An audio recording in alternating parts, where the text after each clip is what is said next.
Solution. Hier, le Parlement européen a donné son accord au certificat vert, un pass qui vise à faciliter le retour à la libre circulation.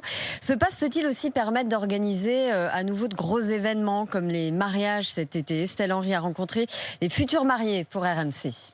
Élodie, infirmière de 28 ans, est censée dire oui à son mari le 5 juin prochain devant 140 convives.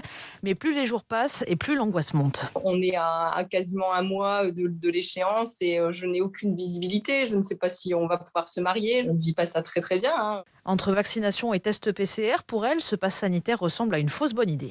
Ils veulent faire des tests PCR, je ne suis pas contre. 72 heures avant, pourquoi pas. Mais moi, je ne peux pas dire à mes 150 invités, restez chez vous pendant 3 jours, ne bougez plus. Un test PCR, c'est à l'instant T. Rien ne nous dit qu'en faisant leurs courses, ils ne vont pas choper le Covid entre-temps. Une mesure sur laquelle Brice Etienne, vice-président de l'UPSE, Union des professionnels solidaires de l'événementiel, fonde au contraire tous ses espoirs pour permettre une reprise rapide du secteur.